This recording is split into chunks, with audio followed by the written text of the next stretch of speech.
Bonjour, c'est Christine de la chaîne YouTube Christine et Céleste. Et aujourd'hui, j'aimerais vous parler du tarot de la lumière de guérison. Je vais vous montrer la boîte. Voilà, donc c'est un jeu qui a été créé, c'est un jeu de tarot qui a été créé par Christopher Butler, qui est britannique, et il est édité par Lo Scarabeo. Donc très belle boîte.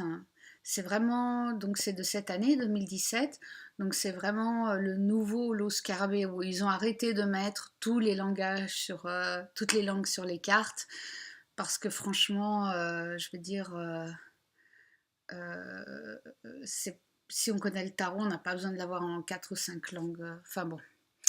Donc voilà, c'est la boîte. Dedans, donc il y a une carte de présentation, voilà, comme ceci.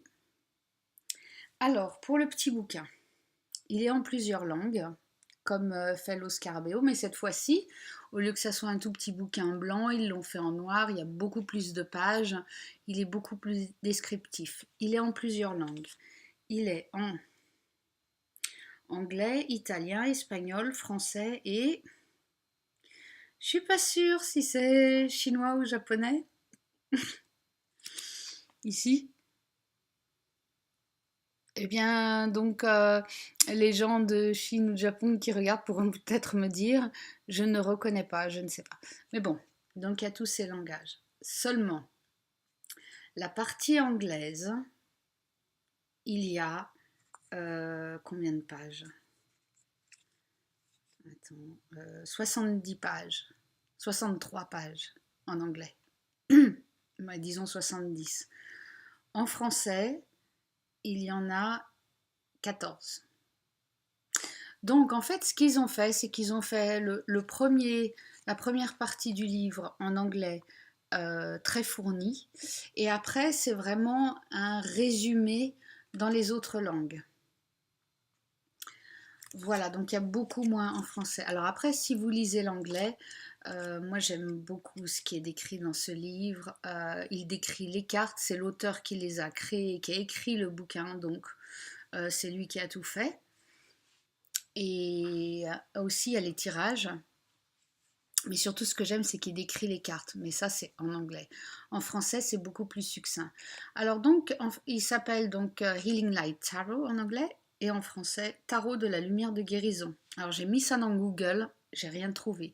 Donc ça veut dire que je n'étais pas sûre si Lo Scarabeo faisait peut-être une version en français plus avancée avec justement le booklet en français. J'ai pas trouvé ça. Donc il faudra ou vous contenter des quelques pages en français ou alors lire la partie en anglais qui est vraiment intéressante. Elle est vraiment bien écrite.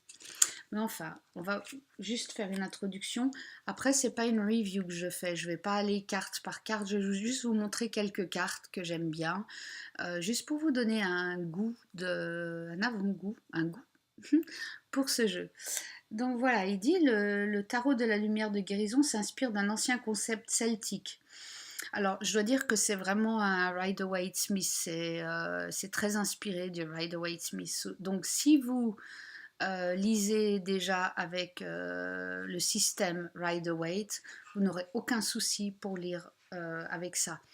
Alors, pour les débutants, je pense qu'on peut débuter avec, mais on manquerait un peu de toute la substance qu'il y a derrière. Donc oui, c'est aussi accessible aux débutants, mais si vous lisez l'anglais, c'est plus simple quand même. Donc, il se réfère au moment du crépuscule et de l'aube, quand le voile entre ce monde et le règne spirituel est le plus subtil. Ça m'a beaucoup intéressée. Moi, je suis née donc à 18h45, 19h par là, donc voilà. J'aime bien, c'est donc la tombée de la nuit, juste entre les deux, quand c'est encore jour, un peu nuit, un peu jour, c'est voilà. L'autre thème principal de ce jeu, attendez, je suis allée trop loin.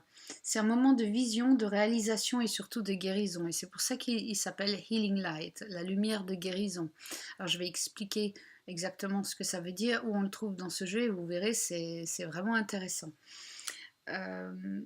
L'autre thème principal de ce jeu est l'amande, la porte de forme ovale qui se crée quand on superpose deux cercles et un symbole du divin féminin. Donc l'amande est une porte de guérison. Je vais vous la montrer parce que c'est le dos des cartes en fait. Voici l'amande qui est créée donc par les deux cercles. L'amande est au milieu. Et voici la lumière. Donc voilà la lumière de guérison. Donc ça c'est le dos des cartes. L'os scarabéo, il n'y a rien à dire sur les cartes. Et elles sont plus larges, il me semble. J'ai pas d'autres lots scarabéo à côté de moi. J'ai tout rangé, donc voilà, j'en ai pas. Mais elles sont un peu plus larges que d'habitude. Pas plus hautes, mais plus larges que normalement. Et ce que j'aime pas en général chez l'os scarabéo, je les trouve trop étroites les cartes, tandis que là elle est un peu plus large. C'est vraiment un beau format de carte. Ça fait quelques mois que je l'ai, ça n'a pas bougé. Vous entendez, c'est une bonne épaisseur. J'ai rien à dire là-dessus. Donc continuons en français. L'amande est une porte de guérison, c'est pourquoi je l'ai reportée sur chaque carte. Quand elle s'ouvre, elle peut donner accès à la guérison et la plénitude. Bon, après, il explique comment est structuré le tarot. Alors, voilà ce que vous avez sur les arcanes majeures en français. C'est vraiment peu. Quand on compare avec l'anglais, pour les arcanes majeures, vous voyez, là, il y en a 3 sur une page. Ouais, c'est dommage, mais j'espère que vous pouvez lire l'anglais. Mais déjà avec ça, ça donne déjà une idée. Seulement, il n'explique pas en français ce qu'il y a sur la carte exactement. C'est ça qui est dommage, parce qu'en anglais, il le fait. Il explique pourquoi il a mis ça là, pourquoi il a mis ça là. Et ça, j'apprécie beaucoup quand les auteurs de jeux le font. Après, donc voilà. Et après, on vient au tirage. Alors là, il n'y a que 2 tirages. En anglais, il y en a 3. Il y a donc le défi à gauche, les obstacles à surmonter au centre et la solution à droite. Voilà, un 3 cartes et un 5 cartes. Mais celui que j'aime bien et qui n'est pas dedans, et je vais vous le traduire si jamais, voilà, parce qu'il est vraiment bien, c'est l'amende, s'appelle l'amende des relations. Hein. Donc, le 1, c'est vous, le 2, c'est l'autre personne, et le 3, bah, c'est le centre de l'amende. Et je trouve ça très bien. Donc, comment est-ce qu'on peut apporter une guérison, une union, une balance entre les deux? Et on peut faire ça pour plein de choses aussi, plein d'autres choses. Et j'aime beaucoup ce tirage. Désolé, il y a juste le soleil qui essaye de sortir. Voilà. Donc, le jeu, je vais vous le montrer. Alors, comme j'ai dit, il se base beaucoup sur le Rider-Waite-Smith. Alors, je vais essayer de trouver des cartes, pas tout, hein, mais voilà, je vais essayer de trouver des cartes qui sont quand même similaires. Voici par exemple le set de bâtons. On voit très bien la carte du Rider-Waite. Seulement, bah là en plus, c'est vrai que d'abord le bâton, il y a du feu au bout et l'amande est ici. Donc l'amande de guérison, c'est une amande de guérison, mais c'est aussi une porte. Donc c'est une porte où on peut rentrer avec notre imagination et venir dans la carte et devenir ce personnage. Et je trouve que parce que justement les personnages sont toujours en négatif, on ne voit pas vraiment leur visage, ça aide à se transposer dans la carte. Donc vous voyez, il n'y a pas de bordure. De nouveau, bien fait, quoi. C'est un beau produit pour l'eau scarabéo et je suis contente qu'ils aillent dans ce sens-là parce que franchement, j'avais arrêté d'acheter l'eau scarabéo à cause de ça. Je m'étais rendu compte que même si je les achetais, ben, j'aimais le tarot, je l'utilisais pas parce que tous ces langages partout, le format des cartes, tout ça, j'aimais pas. Donc après, chacun son truc. Hein. Donc voilà, ça c'est assez Rider-Waite. Aussi le 6 d'épée.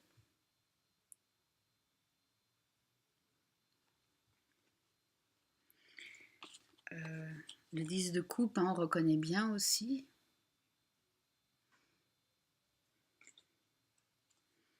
Le 5 d'épée, enfin c'est vraiment... Il y en a qui sont très très proches. Il y en a d'autres qui sont plus éloignés quand même. Mais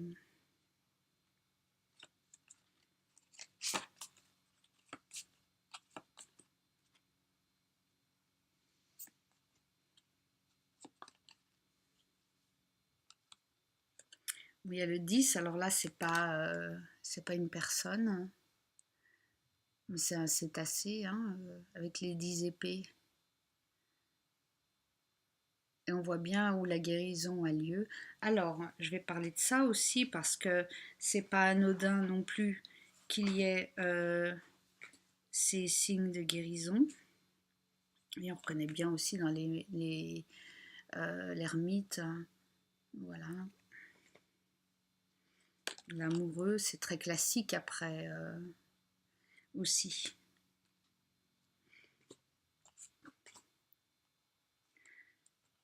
J'aime beaucoup la papesse.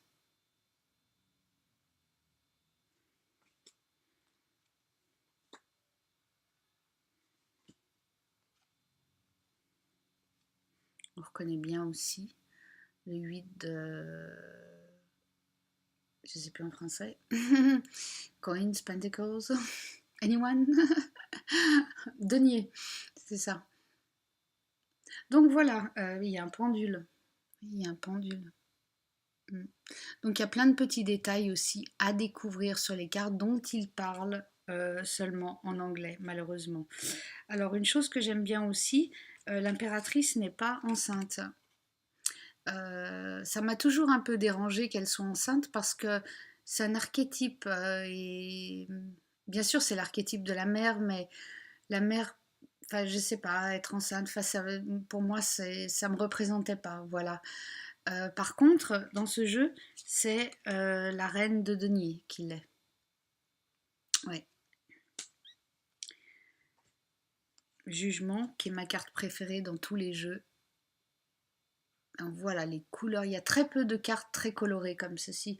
Il y a celle-ci, il y a le mat, hein, mais il n'y en a pas. Alors là, bon, on la reconnaît. Malheureusement, j'aime pas du tout cette image.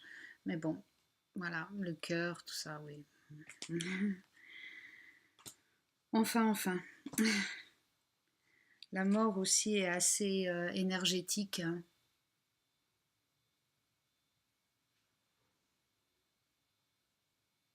Et on voit que là, la guérison est plutôt vers le haut, vers le mental. C'est assez intéressant. Il faudra que j'y pense à ça aussi. Donc voilà, plein de cartes différentes. Alors le seul personnage, c'est intéressant, que l'on voit, c'est le 3 de denier. Il n'est pas du tout en négatif, hein.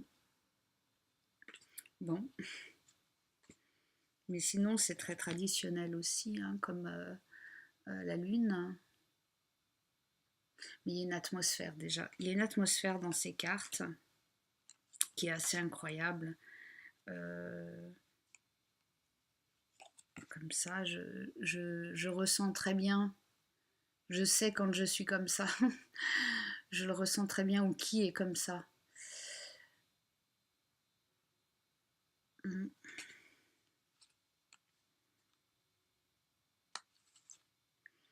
Donc, la force aussi est intéressante.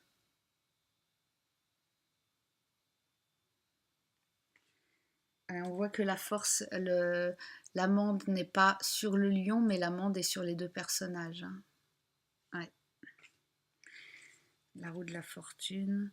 Enfin bon, il y a plein de cartes. Mais celle dont j'aimerais parler, voilà, c'est donc celles qui m'ont interpellée quand j'étais avec ce jeu. Voilà, par exemple, si on pense aux 8 de bâtons, normalement on voit 8 bâtons qui descendent.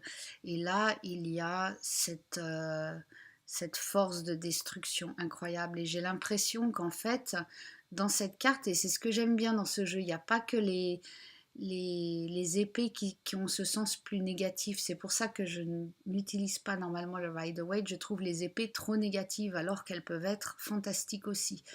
Et là, on met enfin une valeur un peu plus négative au bâton, c'est-à-dire que toute cette force, en fait, devient destructrice si elle n'est pas contrôlée. Et j'ai beaucoup aimé cette carte.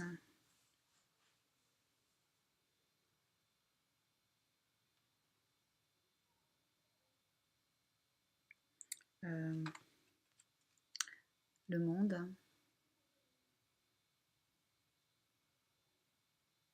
Quand on est en haut de son arbre, et enfin, c'est figuratif, hein, parce que l'arbre, c'est aussi la colonne vertébrale, hein, et donc la tête, ça pourrait être ici. Hein, et quand tout va bien, tout est aéré dans la tête, tout est comme en vacances souvent. Voilà. Euh, le 10 de denier, donc avec l'arbre de vie, et avec Malkout qui est en bas, donc qui est dans l'amande, et donc c'est la terre. Et quand la terre est tellement positive et tellement ancrée que bah voilà, on a la famille, on a la belle entrée de chez nous avec les arbres, la maison, enfin tout va bien.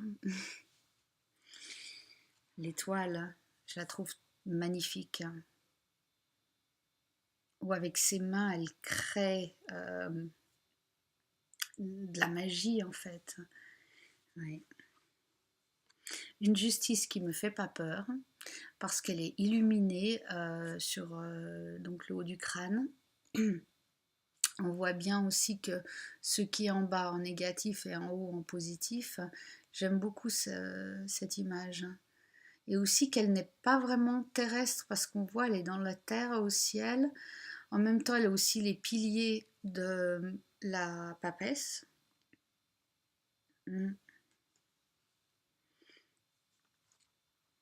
Alors, celle-ci me fait penser beaucoup à l'oracle des anges déchus. Je sais qu'il est en français parce que je l'ai acheté en français. En anglais, il va être réédité, mais pour l'instant, il est difficile à trouver. Ou je ne sais pas s'il a déjà été réédité, mais enfin, pour l'instant, voilà, ils sont en train de le rééditer. Et j'aime beaucoup. J'ai été attirée parce que, alors moi, j'ai beaucoup de tarots qui sont quand même assez légers, c'est-à-dire pas légers dans le contenu, mais dans la légèreté d'humeur. J'aime bien que mes tarots soient quand même pas, me plombent pas dès que je les prends. Mais par contre, quand j'ai vu l'oracle des anges déchus, j'ai tout de suite été attirée. D'abord parce qu'il y a un certain mystère de ces cimetières, de ces anges qui sont là et autour de la mort, et je sais pas, il y a une ambiance qui, je dis pas que je suis confortable avec cette ambiance, mais c'est une ambiance intéressante. Et vous verrez ici que justement les deux cercles et l'amande, c'est le seul qui ne sont pas éclairés. Ça veut dire que pour cette carte, on ne s'en sort pas. Il n'y a pas de lumière au bout du tunnel. On doit attendre, on est enchaîné comme le diable, et on doit attendre que ça se passe. Et je trouve que juste avec ça, on a déjà notre réponse. Là, parfois, il n'y a rien à faire. Il faut juste attendre, pleurer, se recroqueviller chez soi et attendre que l'orage passe. Et c'est vraiment, cette carte le montre tellement. Ou alors le 4 de bâton qui est tellement heureux, où on danse, c'est la célébration de plein de choses en fait. Il faut voir quelles cartes sont avec. Et là, c'est vraiment l'œil bénéfique, alors que là, on sent, c'est plus pas maléfique, j'aime pas ce mot, mais disons que c'est négatif. On ressent très bien les cartes, même sans connaître le tarot. Alors celle-ci, elle est extraordinaire. C'est le 2 d'épée. Et en fait, il a mis les poignées d'épée devant les yeux. Au lieu que les yeux soient bandés, c'est les poignées d'épée. J'ai trouvé ça vraiment intéressant, c'est-à-dire qu'on demande au mental de se taire. On ouvre le troisième œil, ici, avec la lune, et aussi notre cœur. On laisse échapper de la beauté de notre cœur, on laisse rentrer de la beauté dans notre cœur. Et je trouve que c'est une carte très très profonde. Et donc les épées sont plantées, hein, donc elles viennent du ciel à la terre. Donc on voit bien qu'on va descendre l'inspiration que l'on a jusqu'au cœur et à la terre.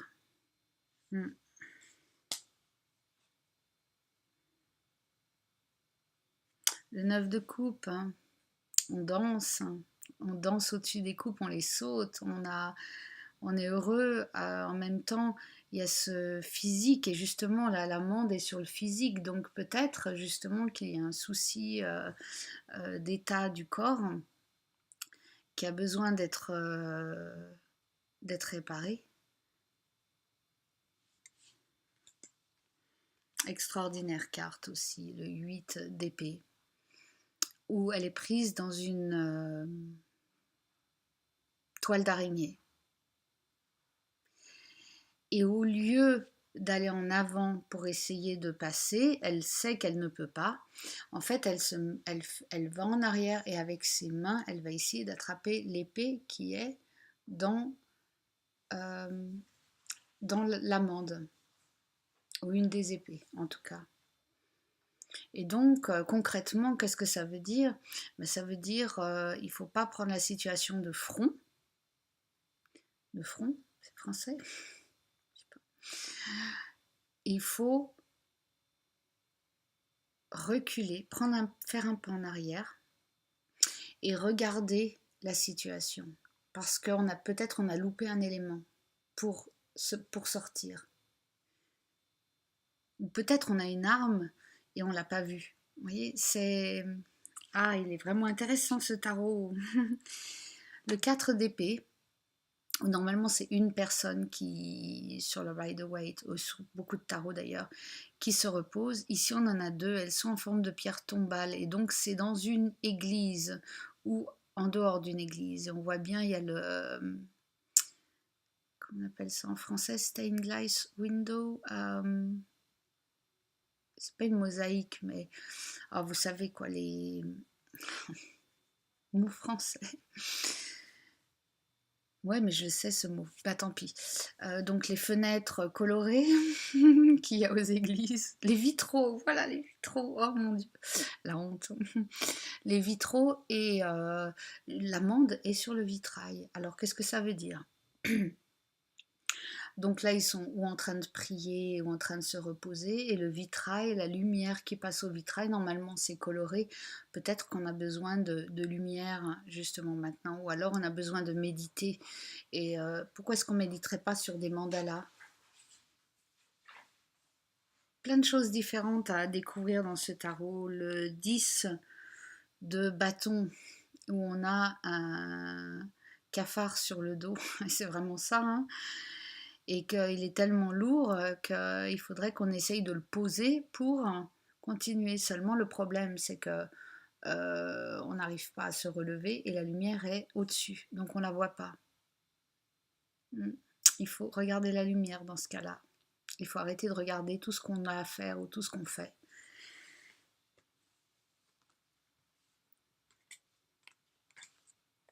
J'aime beaucoup aussi celle-ci, l'as de bâton. Pour moi, elle me fait penser à une radiographie du corps, énergétique peut-être, et même du corps physique, on dirait des côtes, et donc les chakras, et donc les nadis principaux. Et si on peut lire ça, c'est vraiment intéressant. On peut parler de Kundalini. Ouais. Le soleil, c'est pas le petit enfant avec le cheval. Mais pour moi, alors, c'est possible que ce soit une femme, parce que je suis pas sûre. On dirait quand même des seins de femme, mais normalement le soleil est masculin, hein, mais bon. Mais enfin, pour moi c'est un homme. Mais c'est vrai que c'est possible d'après les reflets. Et donc c'est vraiment s'ouvrir, ouvrir ce corps au soleil et aux éléments, à la chaleur du Père, de Dieu, de ce que vous voulez en fait, de guérison.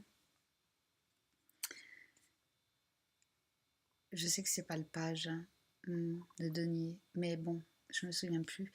Et donc lui, là, il regarde son denier. Et son denier, alors c'est comme une boule de cristal, un peu, où il regarde son projet, son avenir. J'aime beaucoup ça. Avec l'inspiration, donc il est dans l'amande, hein, donc ça peut être la guérison, ça peut être apporter de la guérison, ça peut être la garde du guérisseur. J'aime beaucoup. Donc, je pourrais continuer hein, sur chaque carte. J'espère que ça vous a donné un peu une idée de ce qu'on peut faire avec ce jeu. Donc, comme je vous ai dit, il y a la petite partie française dans le bouquin quand même pour un départ, mais c'est mieux quand même si vous lisez l'anglais. Je ne sais pas si Lo Scarabeo va le sortir en français, j'ai aucune idée. Mais comme j'ai dit, j'ai cherché dans Google et sous le nom français et rien ne vient. Donc moi je vais le mettre avec le nom français sur ma vidéo, comme ça les gens vont le trouver peut-être en France. Les gens qui aiment le tarot en France vont s'intéresser un peu à ce jeu. Parce qu'il est différent et il est quand même facile à lire, mais en même temps il apporte ce plus de guérison, de méditation, on peut rentrer dans la carte, on peut regarder où on a loupé quelque chose ou ce qu'on devrait faire, parce que juste lire le tarot et dire voilà ce qui se passe, c'est bien, c'est intéressant, parfois on a besoin de ça, mais c'est encore mieux de savoir comment on peut s'y prendre, qu'est-ce qui manque ou qu'est-ce qu'on pourrait avoir en plus. Et donc ce tarot apporte ça, apporte ces éléments en plus du reste, des autres significations. Donc j'espère que vous avez apprécié cette vidéo et j'espère vous voir plus souvent. Je sais, je dis toujours je ferai plus de vidéos en français. Voilà, en voilà une de plus. Donc à bientôt. Bye bye.